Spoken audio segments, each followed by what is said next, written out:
Tak dobré odpoledne, dámy a pánové. Já vás vítám na odpolední části naší konference, která se týká zpětné vazby k absolventům a výzkumům.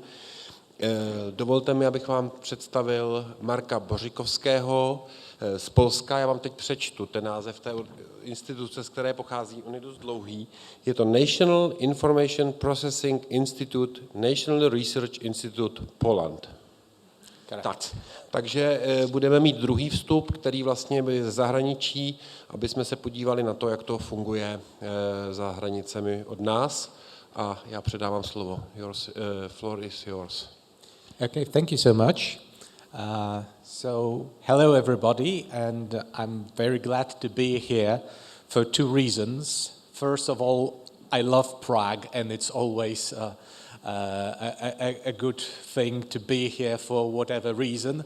And the second is the reason why I'm here, because I'm going to tell you a few things about the Polish graduate tracking system, and that's like my favorite topic in the world. So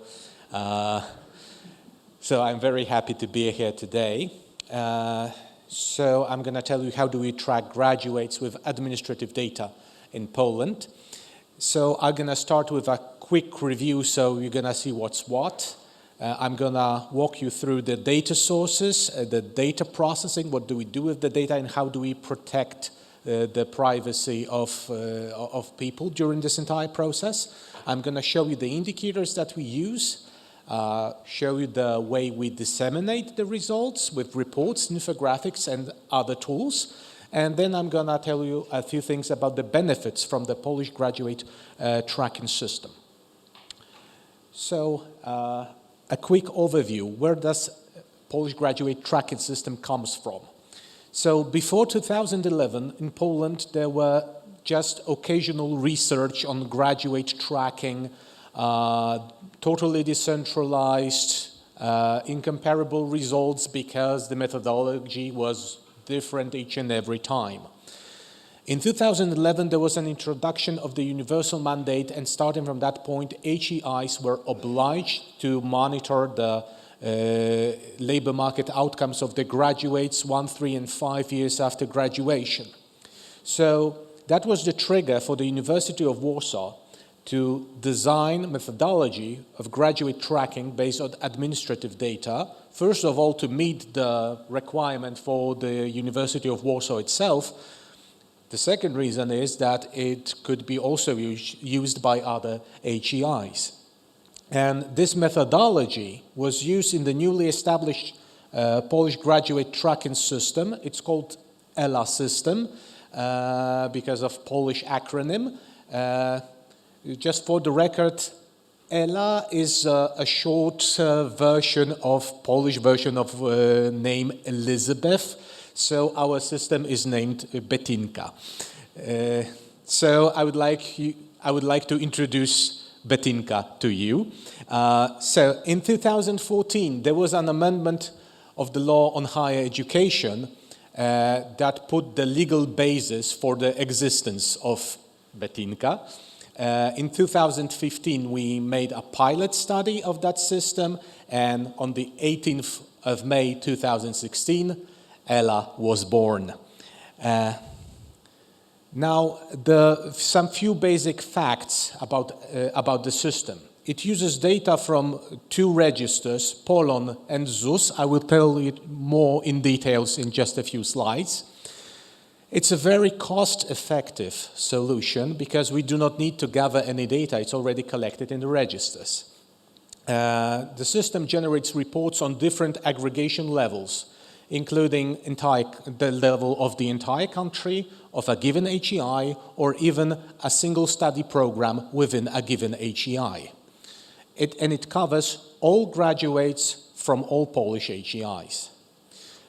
It provides information on different aspects of labor market outcomes, including unemployment, employment levels, job stability, and wages, which is obviously the most interesting subject in most cases.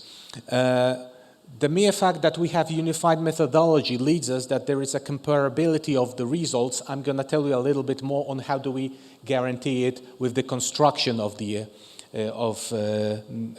of our methodology. Now, one of the most important things there is to guarantee protection of privacy of people that we describe in our reports. So how do we do that? First of all, if there would be a group of less than 10 people, like for instance graduates of a given study program, it was less than 10 people, we do not make such a report, period. It's just not going to be there. In the reports, we also go into some subgroups within that group of graduates. If any of these subgroups is less than 3 people, we do not show that number, we do not put that on chart or present in any other way. Another thing is that the records in the databases are anonymized, so no names, addresses, telephone numbers, emails, ID numbers, whatever, just a random number. During this entire process, the study subjects are not contacted. We do not knock on graduates' doors. We do not call them. We do not send them emails because we do not need them to provide us with any additional information. All we need is already in the registers. And the last thing is that the individual data are not publicly available, but the aggregated results are. So each and every number that you can see in any of the reports, you can find it in a CSV file that you can download from the website where we present the results. It's a way to provide the information that we gathered being accessible for further research. And it actually has been used for that very purpose, starting from level of like master thesis up to obtaining professorship. So, as we all know, when we use register data, we're not gonna get anything more than the data that are already in the registers. So, if there is a need for more in-depth insight into what happens with the graduates, it can be supplemented with other forms of research. For instance, HEIs conduct their own surveys according to their needs at a given time. Now, when it comes to development, ELA, well, didn't look the same each and every year. It's been developing over those years. So, in the beginning, it was just information on graduates. It started from graduates from 2014, and each and every year we added 1 more year of graduates. And the previous years could be observed for a longer period of time, up to the full 5-year period of observation. In the 4th edition of ELA, we also took a look back in the history of our graduates and took a look whether they had any pre-graduation job experience. That's the main factor of success on the labor market, as we figured out. So we also take a deeper look on the labor market activity, not just after they finished their courses, but also before that point. In the 5th edition, we added 2 more groups to be covered. So it's not just graduates, we also added students and PhD degree holders. And in the 7th edition, this is this year edition, the freshest one, we added the last missing part, that is PhD students, which now covers all higher education levels and all the roles you might be in there. When it comes to numbers, you can see the information on the number of each particular group, how many students, graduates, PhD students, PhD degree holders we have from each and given year. That's over 5.5 million people covered by the system. So now a few words on where do we get the data from and what we do with them. There are 2 main sources, as I mentioned before, 2 registers that we use, plus the 3rd additional source.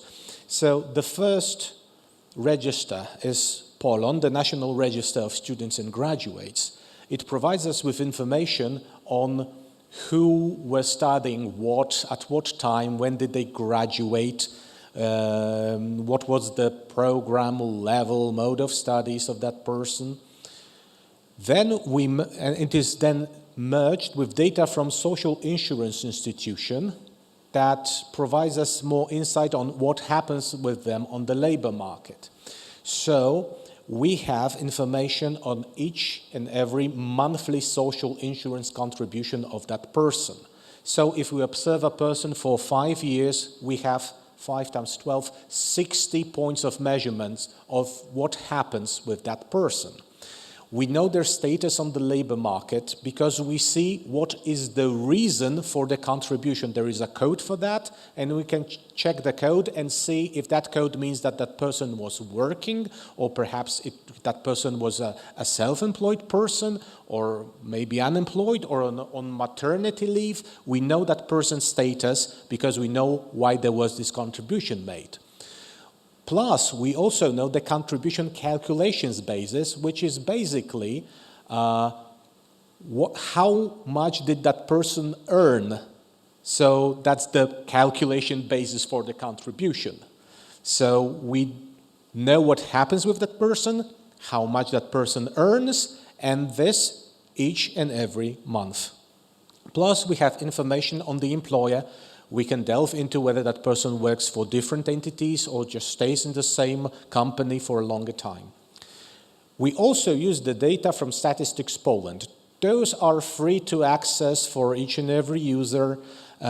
We need it as a background to provide information so we can say whether our graduates cope on the labor market poorly or quite well. So we might need the information on how much was the average gross salary in place where they lived. So we get information of each powiat, which is more or less a county. Poland is divided into over 300 powiats. And we also, for each powiat, we also get information on the unemployment rate. It's going to be used as a background. I'm going to go back to that in a little bit. So we have the data from Poland. We start with data with ID numbers. In Polish, it's the ID number is called PESEL. So the data with PESEL numbers are sent from Poland to ZUS, to the Social Insurance Institution. So the information on who was studying what goes to the Social Insurance Institution.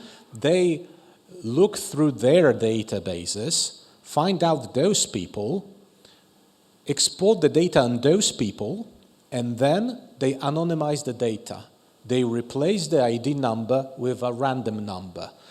We do not know who that person is, we just get a random number, but we can merge the databases, the data sets from different sources by this number, a random number that is not used anywhere outside the system. Now the anonymized data goes to the research team, which I am a happy member of that team, and we use that data to generate reports, infographics, other forms of presentation. Now, what indicators do we use in the system? First group of those indicators is the time spent looking for a job. So a time spent looking for any job, the first job after graduation. But on the other hand, we also take the number of months needed to find a first job with an employment contract. So in Poland, we have different types of contracts, and the employment contract is most sought after. It's the one with the all social benefits, with the retirement contribution, with the sick leave, and all other parts of it. So that's what a person would understand with a normal full job. Plus, for some chosen programs and HEIs, we also provide information on the time needed to find job in uniformed services. So if there is a military school or police school or fireman school, anything like that, we provide information about time needed to find job in uniformed services. And also for the programs Let's say there is a university that has a program on national security. They might be interested in with the uniformed services. So we provide it for that program, but not necessarily for, let's say, biology.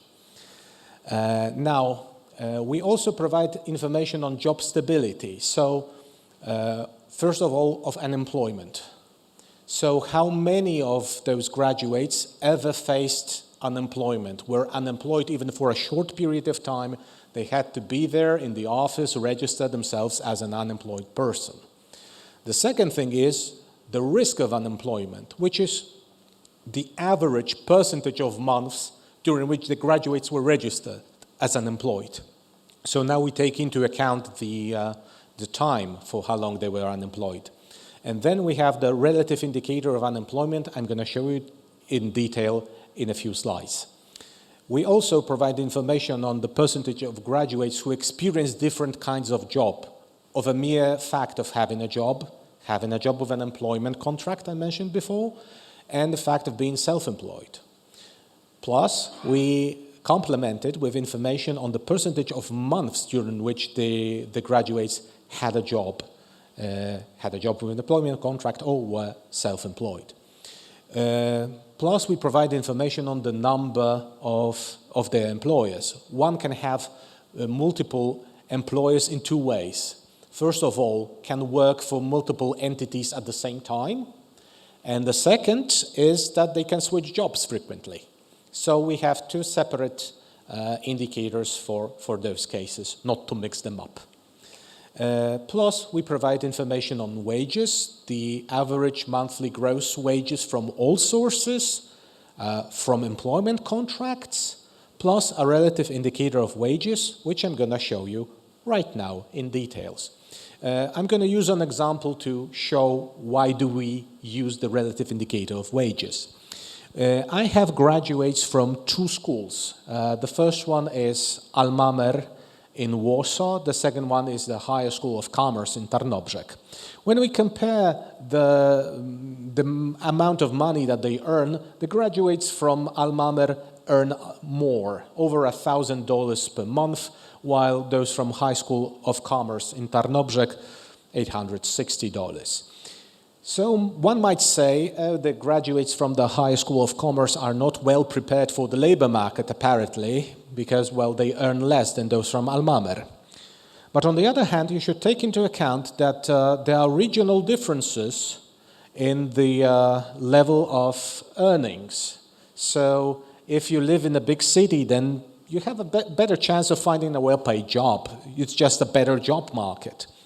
So what we do is for each and every graduate, we check in which powiat that person was living at that given time. And we compare their labor market results with the average income in that powiat at that time. So now I have a background and I can see whether that person coped better or worse than the average person in their place of residence. If we do that with the graduates of Alma Mater, we will see that they, on average, earn 81% of the average local earnings. When we take a look on the graduates of Higher School of Commerce in Tarnobrzeg, they earn 90% of the average. So it's not like they were worse prepared for the labor market. It's just that they face more difficult labor market than those from Alma Mater. But we can take that into account with relative indicator of wages, and we can use that to compare the results of graduates in different regions with different pay levels. We can also use it for comparison in time. So this is the relative indicator of wages. In entire Poland, all graduates of the second cycle programs who graduated in 2014. So we see the line for 60 months. As you can see, it goes up. What does that mean? It starts at the level of 75% of the local earnings, and it ends up in about 100% of the local earnings. So what does it mean? It means, well, first of all, that the graduates, that their earnings were growing over time, which is no surprise because generally in economics, the payment was going up. So why wouldn't that be true for that particular group? The thing is, if it would go up in the same tempo as in economy in general, it would stay on the same level. If it goes up, it means that their earnings grow faster than the earnings of the neighbors. So we can see that they start from less than average, but it tends to go up in time, and in the end you can see they reached over 100% of the average local earnings, and now they earn more. We do the same with unemployment, because, well, the differences in unemployment rates can be even bigger between regions. You can see two HEIs, one in Radom, the other one in Poznań, and Poznań holds the record for the lowest unemployment in Poland. When we compare the results of those two HEIs, you might see that those from Radom, they have the risk of unemployment is over twice as big as those from the graduates from Poznań. But if we take into account the level of unemployment in places where they actually live, we can see that the graduates from Radom cope better with the difficult labor market than the Poznań graduates with their easy one. We can also do the comparison over time. This is a typical curve for the master level degree holders. So for the few months after the graduation, the unemployment goes up, and after that few months, it's nicely slowly goes down. So that's the dynamics. First of all, they register themselves as unemployed, looking for a job, and after those 3 months, step by step, they're finding their jobs.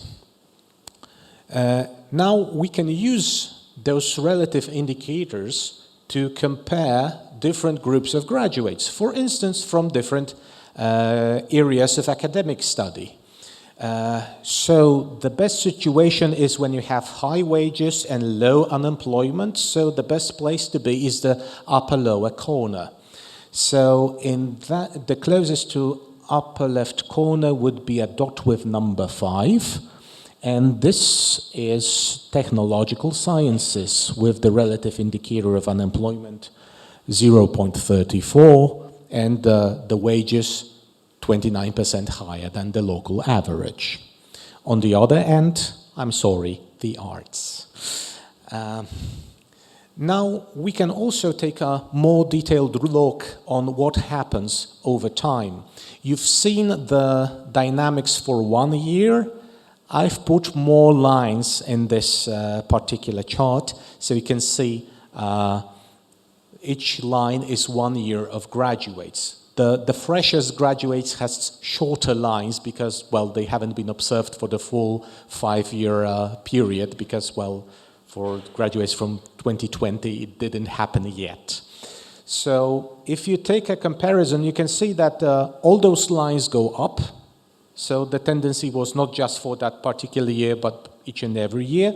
Second of all, if you take a look and see the tendency, each and every year goes a tiny way up in comparison to the previous one. So we can see that the new generation of graduates, new years of graduates, they cope better on the labor market than the previous ones. With a little exception with 2019, 2020 at some point. I'm going to go back to that. Here we can see the same with the relative indicator of unemployment. We can see that the shape is quite similar, except for a few bumps on the way. Like around 9th to 13th month after graduation, we can see a big bump in one of the lines, in 2019 line. And 12 months later, we see a similar bump for 2018. And 12 months later, we see a bump, a smaller one for 2017. And yet another bump 12 months later for 2016. What happens there? What are those bumps? Well, that's the reason where the bumps come from.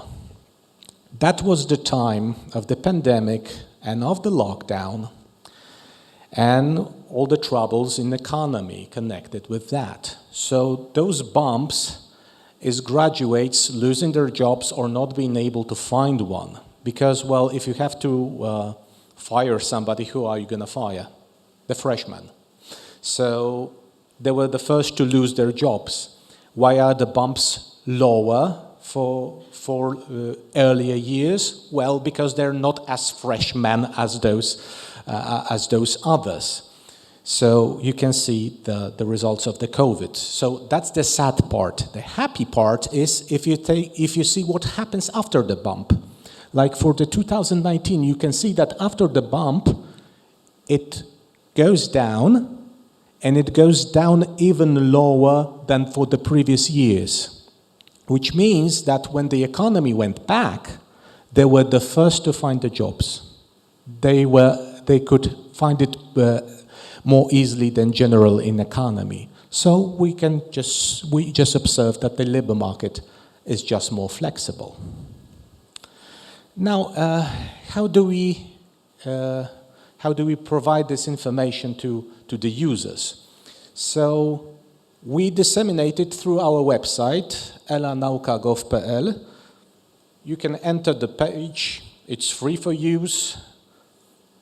It also has an English version, and I feel obliged to tell you that not each and every product is already translated into English, so some of those might not be available in English yet. Especially, the freshest one that we added just this year. So first of all, we use infographic as the most user-friendly way to disseminate information. You can see this part on the left side. You can pick whether you want to see it on the country level or on a given HEI, or whether you want to narrow it down to a given area of study. And this is an example on how does it look in the full length. So obviously the biggest numbers provide us information on how much do they earn as the most intriguing one. We also provide information on the percentage of graduates who have a different type of activity in an average month, like whether they're working or studying further, or are they on a maternity leave or unemployed or something else. Now, we also provide the information in the forms of rankings. So let's say I'm interested in, studying administration, for instance, but I want to have it in my voivodeship. So Poland is divided into 16 voivodeships, and I don't want to go far, so I just want the ones in my voivodeship, and I want to be a part-time study because I'm working and I have no time for full-time.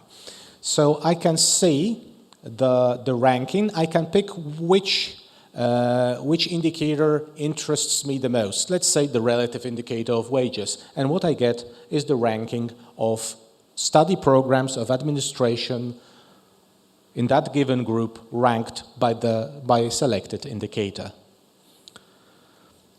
We also provide automatic reports on different issues, including wages, obviously, the work and unemployment, or how the labor market outcomes are connected with their place of residence, whether it's a big city or a small one.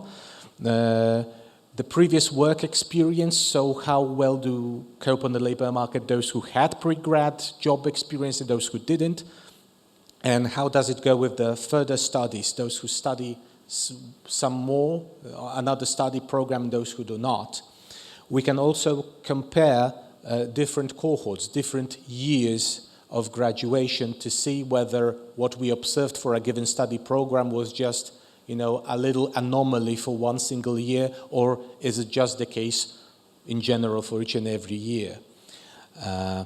So here is an example on how the front page of this report might look like. Here is a part on how it can look inside. We provide information mostly in forms of tables. Here we have information on the monthly gross wage from employment, and in the left column you can see those who had pre-graduation experience, in the middle one those who hadn't such experience, and then the right one is the total, and we can see what happens in the first, second, third, fourth, fifth year after graduation, so we can see the dynamics as well. We also have a mobile app.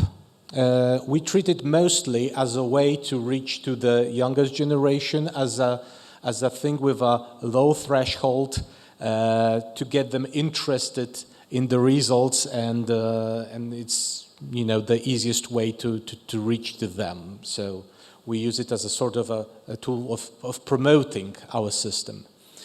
And what are the benefits? Let me take a look. Oh, okay. I would like to leave some time also for questions, so I'll try to go over it a little bit quicker. So ELA is a useful tool for policy making. So as an example, the Ministry of Education and Science uses ELA results to decide which state higher vocational schools should get additional funds. Plus, the ministry also used the ELA results when they were designing the new catalog of academic disciplines. It is also support for the Polish Accreditation Committee. A part of it is the monitoring of graduates and the graduates' labor market outcomes, and it's all there, easily accessible. It is an important factor in the most popular ranking of HEIs in Poland. That's Perspektywy ranking. That's the name of the ranking, and quite a big percentage of the points that an HEI can obtain comes from ELA results.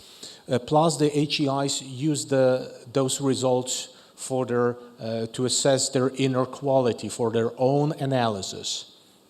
But that's not all of the benefits. For individual level, it helps with decision-making support for a really various group of people, like prospective students, which try to find the proper study program for themselves, so they can see what are the labor market outcomes of those who study those programs. And, well, if I'm trying to find, I'm not sure whether the first one or the second one of the study programs are like two of them, I can see what are my perspectives on the labor market after each of them. Students, for instance, can get information on how much do my colleagues earned, those from the previous years, so when I get a job offer, I can in more easy way say whether it's a good offer or not. So it's useful also for them, but for HEIs, for the ministry, for public administrations, for researchers, as the data is easily accessible, the journalists, which, well, every now and then we get overwhelmed with the questions they're sending to us because they've just found something, found some result, and they want to know more about it. And, well, we delve into it and we explain where the number comes from and what does it mean. We recently introduced another tool in our system. So we provide HEIs with the values of indicators that they use for the international rankings. So if you want to do U multi-rank or Shanghai ranking or whichever other, you need to provide some information. Some of the information you're supposed to provide is the information of the graduates' labor market outcomes. If so, it's there.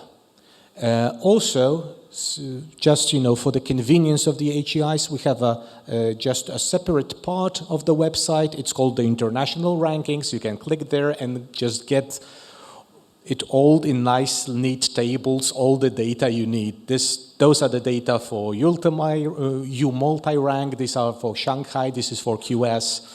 So it's all gathered there. It's also support for the development of study programs. You can see if you make a major change in a study program, you can see what are the labor market results. If you want to start a new one, you can see what market demands. It also creates common knowledge. So, like in the situation with the student figuring out whether the job offer is a good one or not. So there is a common knowledge between him and his employer. Plus, the system spreads knowledge on the register storage quality. I mean, you have to fill in a lot of different papers in your life that goes to administration, and then what happens then? Does it go on a shelf or something? The thing is, you can see that when it comes to those institutions, to Poland Register, to social insurance institution, they use the data to provide very detailed information of 5.5 million people each year. So apparently they know what they're doing and they have it all sorted out in their databases. So it also builds, trust. It also provides for more higher education transparency. So we pay with our tax money for higher education, and now we can see what are the labor market outcomes of what do they teach. Plus, last but not least, it improves the quality of the higher education registers. Yes, the HEIs are obliged by law to provide information at a given time on this and on that. But if they know that it's gonna be published and each and every person can reach to that and see the results, they feel more obliged to pour more effort in the quality of the data. And let's just not assume that I can send it next month. Because if it gets into the system, everybody will see that there is apparently something lacking. If a big HEI claims that they have 10 graduates, then apparently they didn't send the data on time. So that's another thing. And the last thing I would like to tell you is what's going on next with ELA. We are preparing an amendment in the law that regards ELA system. And we're going to add some new information, including what happened in the secondary education. We know what type of school that person went to. At the end of the secondary education, we have a matura exam, which is then used for enrollment procedures for higher education. And we will be able to see whether they coped well with the exam or not. And plus some additional information on the labor market outcomes, the working time, the job classification that just freshly appeared in the registers, the citizenship, so we can see whether the graduates from abroad, do they stay in Poland, do they work there, or do they not? Plus longer periods of analysis. We're going to supplement the data from the social insurance institution with tax registers and the agricultural social insurance fund as well, so to get all sorts of job activity covered.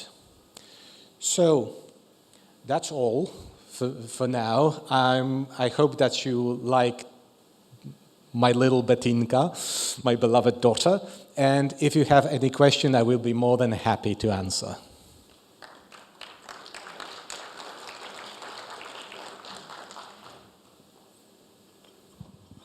Tak děkujeme a dotazy.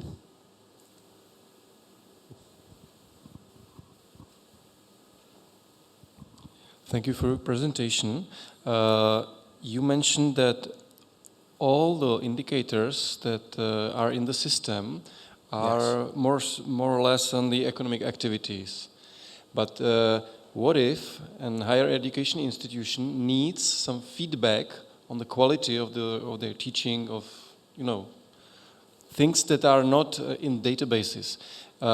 Is there a possibility that you can link this information from this database to some conducted research that is made in the higher education institution, so that they can link their respondents to the system, to this system, or does it have to be separate? So the thing is, in the database, all records are anonymized, so obviously it means that there is no possible of linking those data. So if you want to have information on opinion of graduates, for instance, whether they like their experience in that given HEI, would they, if they could go back in time, would they do it again? If you need that information, well, the HEIs are more than welcome to use the surveys for that purpose and answer whatever questions they might have to run their own surveys. But it cannot be linked on the individual level with those data. The thing is, I'm not sure if there would be much benefit of linking it into individual data, because, well, if you just want to know whether they were happy with that, you can just get it on the aggregated level of a study program or a given HEI and ask them the separate questions. What you will not get is the correlation between the happiness level and the percentage of time they're spent being self-employed, for instance, but you will get those information separately. So that's that. Obviously, not everything is registered. Thank God for that. I mean, I would be very. It wouldn't be a good idea to, for the state to register whether you are happy with the study program you did. So yeah, it's not there, but the questions that the HEIs needs to be answered can vary from HEI to HEI, and it changes over time. I can see it from the University of Warsaw where I work. When I also conduct research, I'm on the research team in the Education Quality Evaluation Unit, and each year the director asks different kinds of questions because there are different problems to be answered. So I guess that's, well, when it comes to providing information about facts, we have registers. When it comes to more in-depth results, let's just use the tool that's gonna suit the best our need right here, right now. Thank you. Dotaz.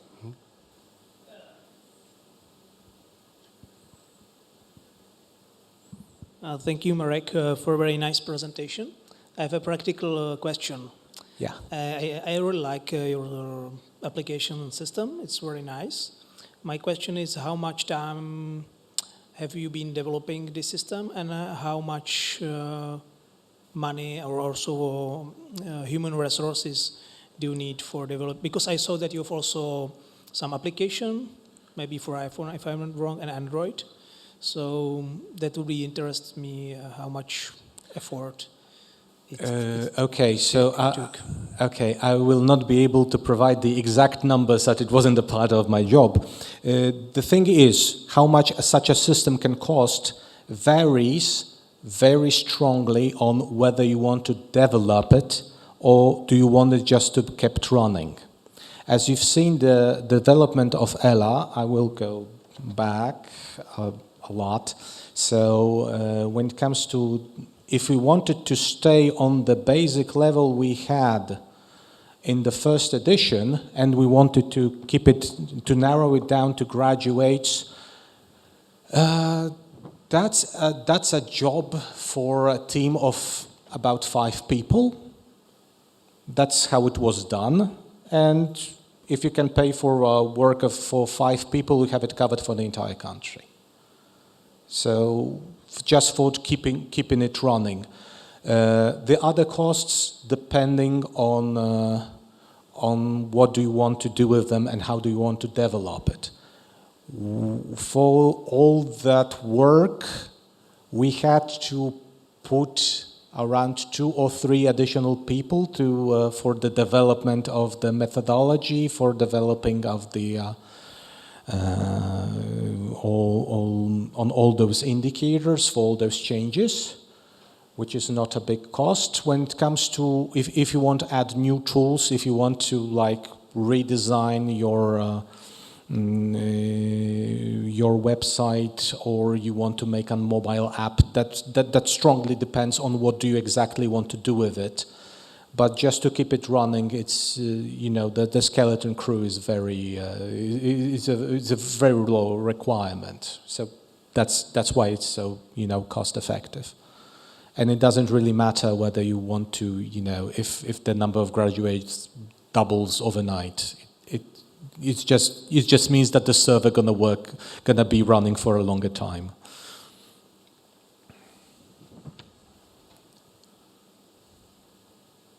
Taky další dotaz?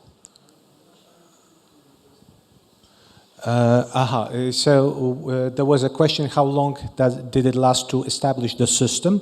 So I'm gonna go back to the genesis. So it took 3 years to make all the methodology, step by step. So in a few programs that were run, a few research programs, and during which the University of Warsaw did the design. Plus, when you got it all prepared, we wanted to do one pilot study before we published that, and then we could go with the premiere. So yeah, overall it took 5 years, but I think it can be done in a shorter period of time. If we had the amendment of the law on higher education earlier, then we would be able to start the system sooner, definitely. Thank you.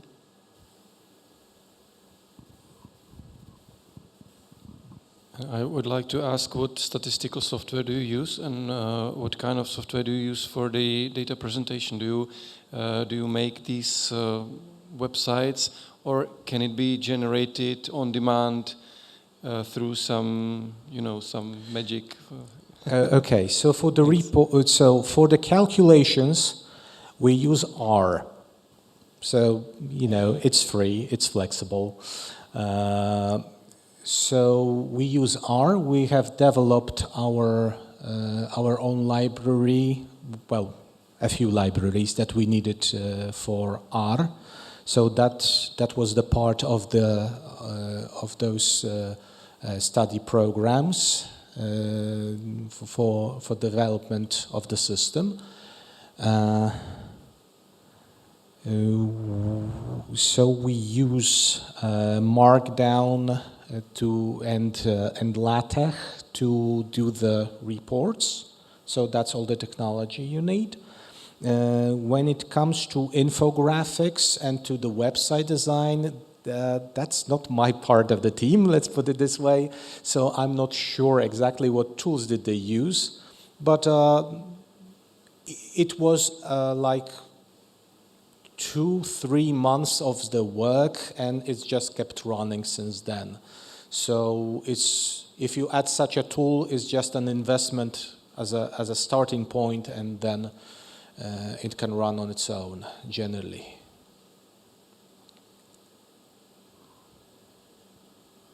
Okay, maybe I have one question. Yes. So the beginning, the government made a decision that they would like to have that system, and it was a job for the university to develop the methodology. Is it right? So the university was paid by government to bring it up. So the thing was, back in 2011, the general idea was that each and every HEI should do it on their own. So that included University of Warsaw. So there was so these programs that started was to develop the tool for the University of Warsaw, with hope for the other HEIs to use it as well.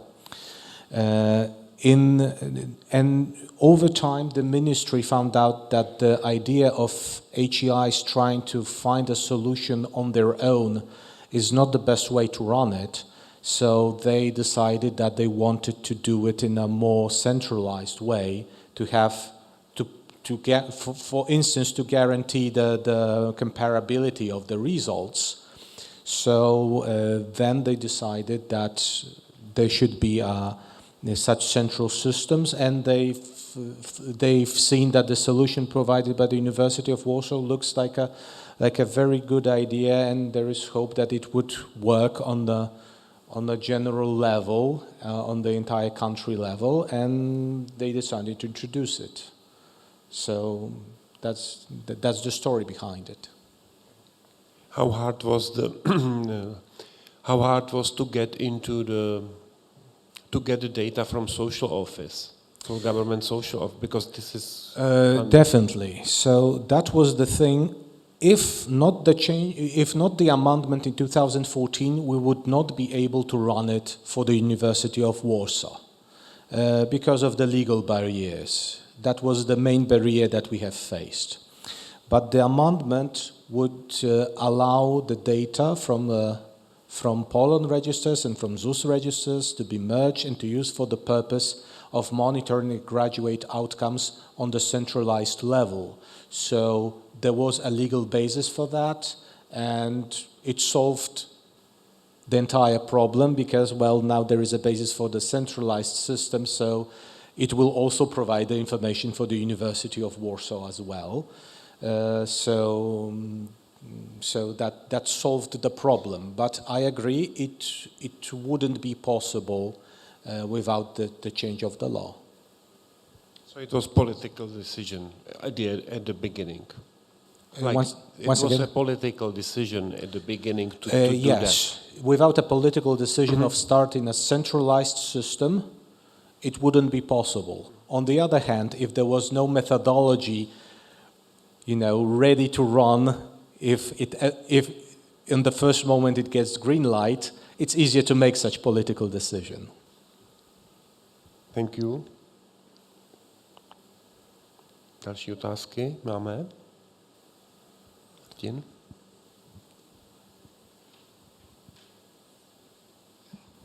I can imagine that some of the schools maybe have problems with their rankings, because did you face some objections of this type, of this kind? I haven't, during the 7 years of the system, I haven't faced objectives. I faced numerous questions. So there were HEIs sending questions about, is that true? And I'm afraid that in most cases my answer would be put in a very polite words, I'm so sorry, but yes, this is actually how good is the situation of your graduates on the labor market. So apparently, yes, you managed to have a computer sciences with bad labor market outcomes. Not everybody can do that. I didn't say that part, obviously. But yes, it happens. It's more like questions, but do you take into account? And in most cases, the answer is yes, we do. And but sometimes we also provide the information, but hey, if you want to see the stable jobs, take a look on the employment contract earnings. Because if you have numerous graduates who pick up little jobs, for a month or two, for a little money, they're gonna be there with low monthly average earnings, and they're gonna lower down your average earnings in general. If they have an employment contract, it's probably, it's not just, just a little job for one day that I'm gonna get small money for. So if you take a look on that numbers, and it's not that low, then you're not in such a bad position than you thought in the beginning. Yet another thing when it comes to rankings and comparisons, that was one of the reasons why we introduced the relative indicators. Because when it comes to comparisons, even before the system started, the main problem that was spoken out by the HEIs was, we are on the province. How on earth are we going to reach the level of income from the HEIs from the capital city? I mean, they get a huge bonus just for being placed in the capital city. The cashier there earns more than the average in our region. So how can we So it's just going to show on paper that they do not cope well on the labor market and we're going to look all bad and it's not our fault. Just, we are placed in a different place. That's why we use the relative indicator of wages, and then the whole issue was settled. They were very happy with that indicator. So now they would say, okay, now it looks fair. It's a fair tool of comparison now. Thank you. Tak, poslední 2 dotazy. Já dám mě přednost a budete poslední. Tak.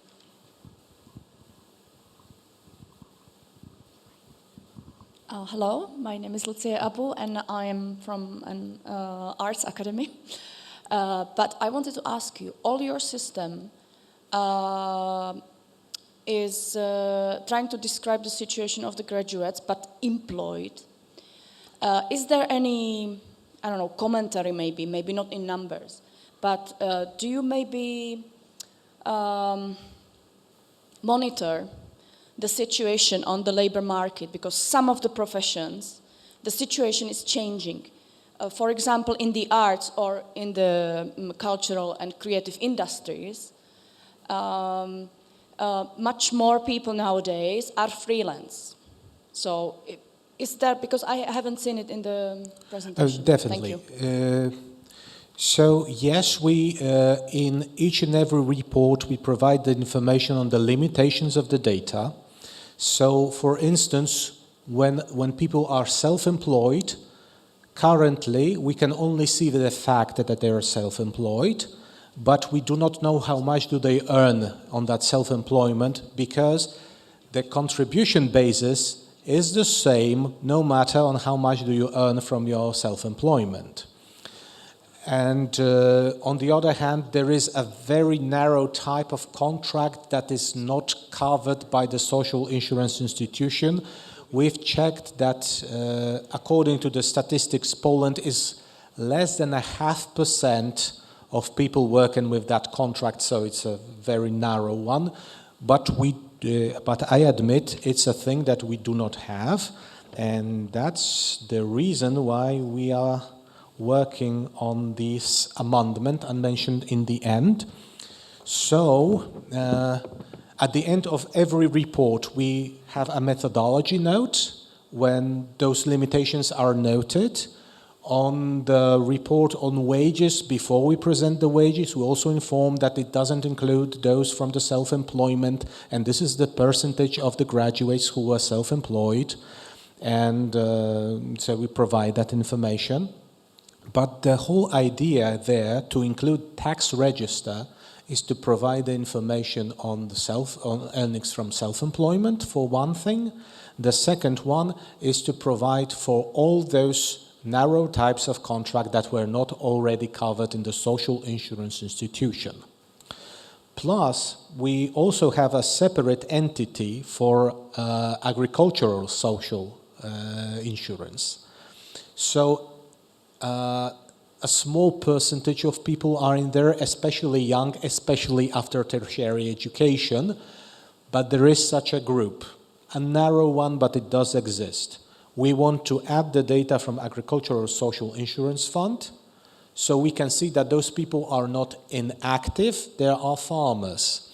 So I'm going to tell you the first thing that we've checked. In the first edition of ELA, the first number we were looking for is to take the agricultural HEI, the biggest one, and see on what is the percentage of the graduates that we have found in the social insurance institution. It was 89% in comparison to 90% for all HEIs. So it wasn't a problem, and we are very relieved with that. So that the information that we had from the Statistics Poland actually held when checked. So that's why we introduced this, so we can see all the things that was passing over our heads, and we are proceeding this amendment right now.